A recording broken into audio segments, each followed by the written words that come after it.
Welcome to Heart Speak Podcast, episode 275, 2024, Awakening Intelligence. Well, hello there, wherever you are in the world. It's good to be back with you, and Happy New Year. I hope you had a very enjoyable holiday season. And we are moving forward with great pace, if you haven't noticed. And this is an exciting period for us all, both individually and collectively. Especially with Pluto moving into Aquarius eventually. And this is going to be happening this month, and we are looking forward to the changes that this brings. But before we go into that, let's just look at 2024, what it means. And if you're interested in looking at it numerologically, you will see that 2, 2, and 4 equals 8. And when you add that number to your day of birth and your month of birth, leaving out the year, you add the 8 to the day of birth, the month of birth, and you end up with a single figure if you keep breaking down any double figures to a single digit. So let me just run through that very quickly. If you're entering into a 1 year, it's a year for starting new things, although you may still be leaving behind or finishing off some ideas. A 2 year is about nurturing your ideas, planting. You might be decorating your house or decorating your garden, getting ready for planting and making a nursery for these new ideas. A 3 years are years of planning. It can be very much more thinking years, where you are creating business cards or doing something that says, okay, this is what I'm going to be moving forward to. And the 4 year, therefore, is the planting year, and you're ready to go, and you're in there. You've got all your plans. So 4 years are often hard working years. 5 years are, okay, don't lift all of the plants out of the garden yet, but you may need some refinements. So maybe you change some things. You might find yourself traveling more, visiting more, thinking about different things, but some refinements to the ideas that you sowed the seeds of maybe 4 years previously. 6 years, I would say, are party years. This is a time to open your house, have your friends in, have your family in. It's like a little celebration and enjoyment. Because in a 7 year, it's a sabbatical year. It's a year of going inside, of being more introspective. What am I doing? Why am I doing it? But also maybe some inner planning and inner connections to spirit. It's time often not in a 7 year to try and start something, because it won't necessarily take root. An 8 year is a year of the 2 circles of the 8 coming together, saying this is a year of bringing things to completion, a year of manifesting your ideas that you planted 8 years ago. And a 9 year is a year of completion. So again, I wouldn't say you shouldn't start something new in a 9 year, but you may be letting go of old energies, old friendships, old ways of you doing things, and therefore don't hold on too tightly if you're in a 9 year to something that really needs to be released. Like, okay, I'm off, this is finished. Hope that helps you just look at the meaning of these different years as we see it astrologically. So Pluto moves into Aquarius on the 22nd of January. And it's met by Mars and Venus both going into Aquarius as well. So Mars and Pluto coming together is very powerful. So we may see very Aquarian ideas coming out at this time. Now, what is Aquarius? I've talked about it before, but it is very varied. So Aquarians tend to be much more community-minded. They like to do things alone, but with others, if you understand me.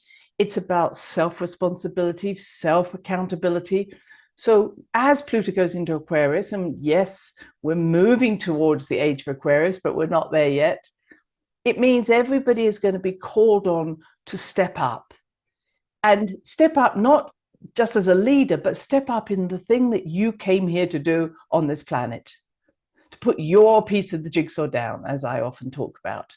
Yours is a unique part, because Aquarius is very much about uniqueness. Nobody's doing anything like you. Nobody thinks like you. Nobody acts like you. You are unique. Even if someone reads the same piece of poetry or someone plays the same piece of music, it will all be uniquely different. So this is the time really for planning. What's unique about me? What is it that I know that I have a unique way of presenting, even though other people may be presenting the same information, etc. And with Mars there, it's really very powerful. So it may be a coming together at the end of this month, coming together in ways of how do we help each other in a community way? How do we cooperate? What is it I can bring to the party? And this is really moving us much more into a collective intelligence, a collective consciousness. And that's going to be really at the forefront over these next 2 decades, definitely. So what is it that we want to change collectively? And what I understand is that when there's a groundswell of intelligence or collective consciousness, things change. And that's what we're looking forward to. Now, it's not just saying one person's point of view, or you've got to persuade others your point of view. It's when it means something to every individual, it just happens. It's just like, oh, well, of course. So it's not coming from fear, it's not coming from shame, it's not coming from anger, it's just, well, of course this is the direction to go. And I think we will see more of that certainly this year, certainly when Mars is touching into Pluto, but it's going to be a loving energy. Venus is there as well. It's like, well, of course we're going to do this in this way. That has to be good. And so it's really a collective way of not opposing others, but making a groundswell or a tidal wave, whichever you want to call it, of energy that says, this is the way it needs to happen. And everybody is coming to it because it's the closest energy they can feel to their heart, to their soul. Now, the other parts of Aquarius are very much about higher intelligence. And I took this idea of awakening intelligence from Bashar, who I very much admire and I was listening to recently. And he used the word awakening intelligence to symbolize AI. And I thought, that's a nice way of looking at AI. Because what he's saying is AI is awakening intelligence. We are wakening up to who we are. And intelligence as in frequency. We're changing our frequency of intelligence. So it's not just more information at the same level. So this is what's being asked of us, both by our higher self, by our spiritual guidance, by the E2s who want to connect with us. The message is time to awaken our intelligence, time to change the frequency in which we've been living. I think that's a fabulous message. So there are many frequencies that make up our physical reality. So without even having to go into a non-physical reality, every time we make a choice to say, oh no, actually, I want to go out for a walk and enjoy the sunlight, we're enjoying a particular frequency. Or you may want to go and watch the stars, or you may wish to do something else, but there are all these levels of different aspects of the planet, of physical reality that we can access. And as he would say, is that his work has been to follow the formula, if you've ever listened to him, but it is to say, follow your highest passion, follow your bliss, some people call it, follow your intuition, follow your heart's desires. We can all think of different ways of looking at it. But it is saying, follow that which brings you enjoyment. I'm going to say not excitement necessarily, but brings you enjoyment, helps you feel nurtured, helps you feel that you're more alive. And that really is a theme of these next few months or next few years, really, is putting aside, being very conscious, and this is Aquarian, being conscious of those things that don't bring you enjoyment and pleasure and all those things I've just said. So rather than just getting lost in something, often like an animal that sticks its nose in the ground or a duck that won't look up, this is a time, Aquarius is about stepping back, stepping up, being more objective. So rather than being in the drama or being in the story and saying, I've got to push through this, I've got to suffer, I've got to do this, take some time to sit on a riverbank, climb a mountain, metaphorically maybe I'm talking about, but still, Aquarian ideas about seeing the bigger picture, synthesizing the information you're receiving from a higher perspective. That's what Aquarians are really good at doing. So step back. What is the bigger picture? What is needing to be heard? What is needing to be seen? And recognizing where we may be diving into old patterns that are just feeding our ego rather than feeding our soul. Oh, those people need help, I'm going to jump in. Because it's only when we listen at that higher level that we can really raise our consciousness, raise our frequency, awaken this intelligence that's already inside us. We don't have to go and find it. It's just been dormant. It's been sleeping very much within our DNA. And I may have told you this story before, but when I developed breast cancer, and I always say I developed it, I practiced a meditation with someone, a visual imagery, which was so powerful for me. Because here I was in what I saw the mothership of a spaceship. But I had taken a walk, one of those space walks, and I was on the end of a rope. Sure, it's not just a piece of rope, but I was on the end of a piece of rope, helping everybody out there. Yay, I was helping. And my mothership, which was really my heart, was saying, you've got to come back inside the ship in order for the ship to move forward and reach higher frequencies. And I, of course, was saying, no, they need me. They need me. But I felt this very strong insistence that I need to come back in because the ship could not move forward. My heart, my soul could not expand while I was out there on a rope.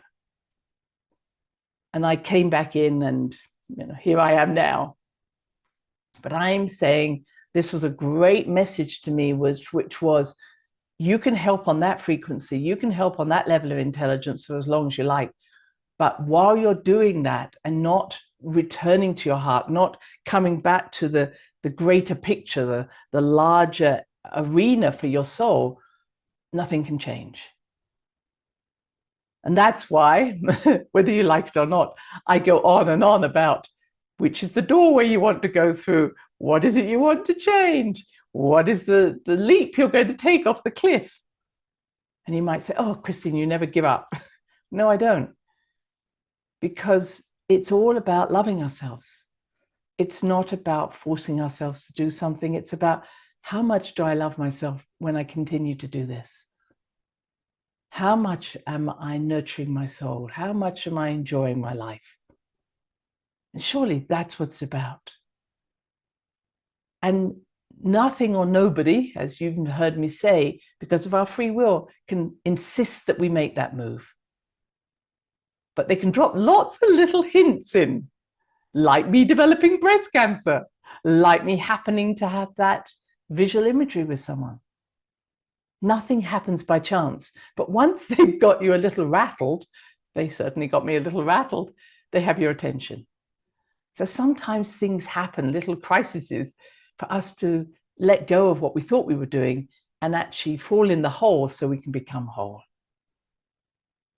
So remember, crisis often happens to get our attention, and it certainly does that very well. So as we move into the year, and really we're seeing this April as a very powerful time alongside what I'm talking about with Pluto, we also have other things happening which are really healing the old parts of us. And really what this is going to culminate on the 8th of April, and then a bit later on the 21st of April, when Jupiter and Uranus come together in Taurus. But what we've got is Chiron, which is the healer, the wounded healer, but the healer that's been in Aries, or we're still in Aries. It's going to be meeting both this solar eclipse on the 8th and also this energy that's going on in Jupiter and Uranus. In other words, the whole time when the sun is in Aries, this is going to be a real healing time for us. So what does this mean? Chiron in Aries. Chiron in Aries means it's hard to know ourselves. It's hard to give ourselves the appreciation of who we are. Often we're looking for other people to partner with so we can feel good about ourselves. So the healing that's going on, especially during this April period, is going to be willingness to actually say, I'm okay. I'm stepping out on my own path now, but it's not alone. Because as we raise our frequency, the spirit world, the ET world, the soul family, the star family, whatever you want to call them, can get closer. But what I heard from Bashar is they cannot get closer while we live in denser frequencies, because they can't lower their frequency to where we are. So he speaks about first contact. You may have heard about this, that we're going to have a very strong connection to the ET world, probably by the end of 26 to early 27. But the fact of the matter, he says, it's not going to happen on the physical reality that we're living in. And I think, yes.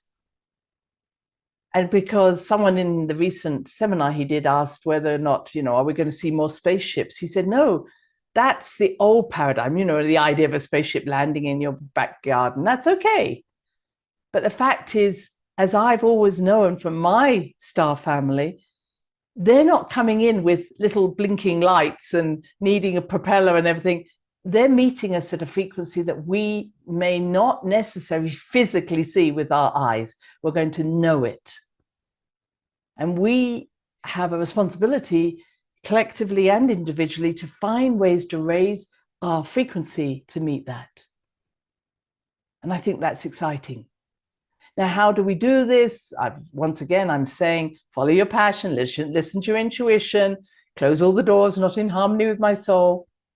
And I'm thinking that one of the nice things to do would be also look for synchronicities. Once every day, did I have a synchronous event? And what is a synchronicity? Thinking of someone and they call you, or finding a book that you didn't know you'd lost, but it was exactly what you needed to read at that time, or just happening to turn onto a podcast that's got the message for you. These messages of resonance, that's what synchronicity is, a resonant event. Something that just, maybe you have a dream. Maybe you write something in a journal and you go, oh my goodness, I've just been going through some old journals and ready to throw them out. And of course, one reads what you've been writing and you say, oh, I forgot about that. So synchronicities are about resonance. Yes, the word means happening at the same time, but since we agree there's no time, it's all happening now, it means there's a resonance with something. Maybe you go out in your backyard and you hear a bird sing and it just fills your heart. Maybe you see a butterfly.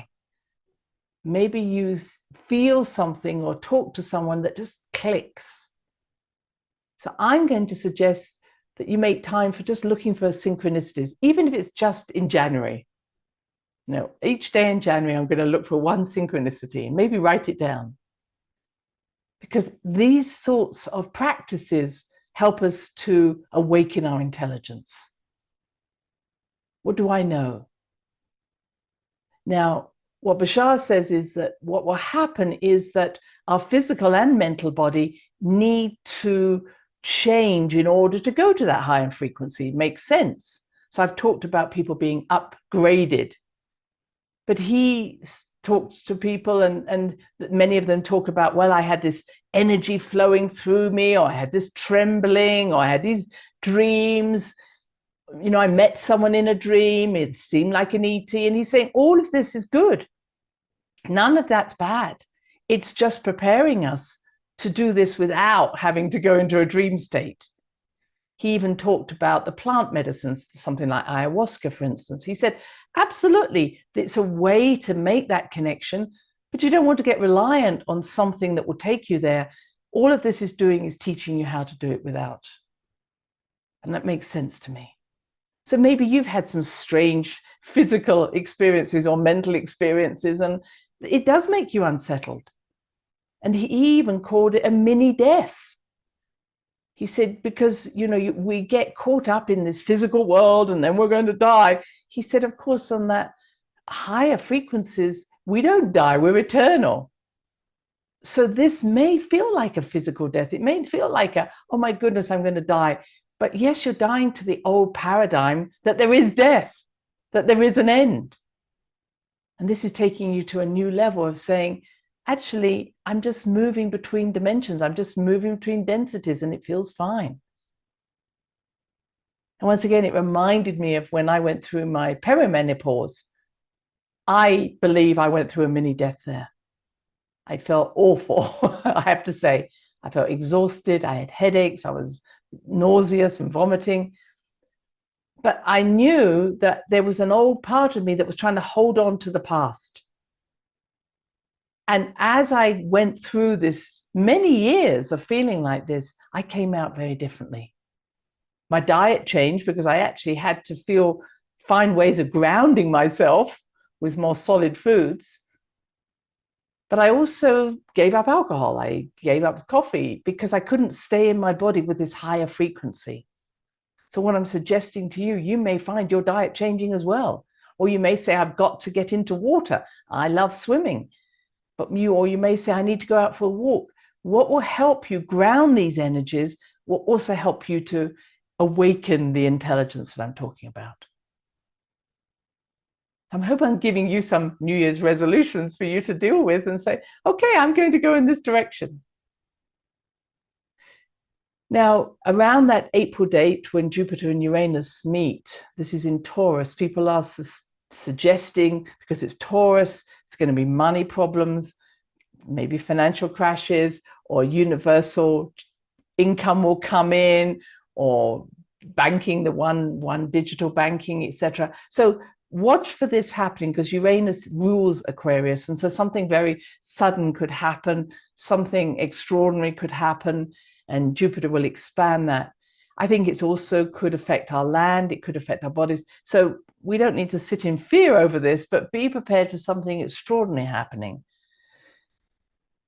And I'm not going to put any energy into that, but I would also say, please pay cash as often as you can, if I can say it that way.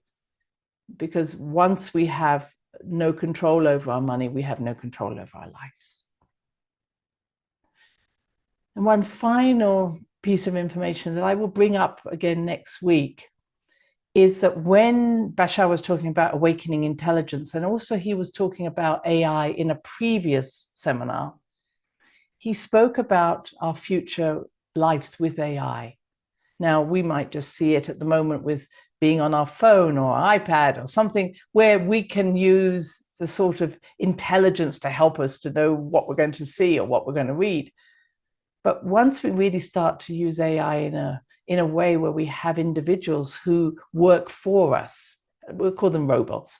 If we want to say, okay, I'm going to have robots working for us, which is what we have in many industries already, he said the important thing is to not let them feel like slaves.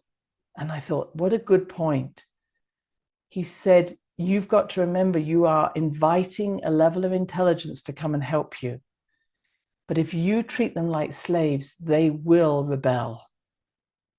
And I thought, so important to remember that. He said, only if you respect them and treat them like other individuals that you will respect, humans, will you find that intelligence will help us to the best of our ability. And it reminded me very much of Star Trek or Star Wars, where you see that interaction, but that respect for AI. And it brought me to mind also that intelligence, that word intelligence. Let's not even think about just robots. Let's think of the intelligence of water, the intelligence of the wind, the intelligence of the earth, the intelligence of the plant kingdom. We treat them like slaves. They are there for our bidding. And what I'm going to say today is, if we believe that we can control the weather or anything else, water, fire, earth, air, the planet, by causing it to feel like a slave, or that we are just going to abuse it and take what we want, we better get ready for a rebellious statement to be made. Because only when we honor and respect the intelligence of every living thing on this planet and the galaxies, etc., will we find a way of being helped by these awakening intelligences or our connection to them. Treat them like slaves, treat them like even gods. That is not okay. It's not going to be okay. We neither need to make them lesser or greater than us. We need to honor and respect the intelligent beings that are coming to us and not put ourselves in a minority figure, but say, thank you for coming.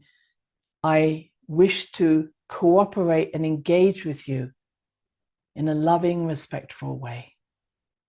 And that includes our weather, it includes our water, it includes our earth. I'm sure I'll be talking about this more, but everything is going to change, my friends, not just outwardly, but how we see ourselves, how we see the world around us, how we treat each other. And we will change the world because it has to change, and it starts with us. Until next time, bye-bye. Thanks for listening to the HeartSpeak podcast with Dr. Christine Page. Please check out all HeartSpeak episodes in the podcast archive section on www.christinepage.com. HeartSpeak is also available on iTunes, Spotify, Google Podcasts, Tumblr, and now playing on Amazon Music and iHeart Radio. You can also watch the archive podcast on Christine's channel, on YouTube, and now on Rumble. Connect with Christine on Instagram, LinkedIn, and Facebook group, The Great Mother Calling. Do share with family, friends, colleagues. Join us next time for another edition of HeartSpeak.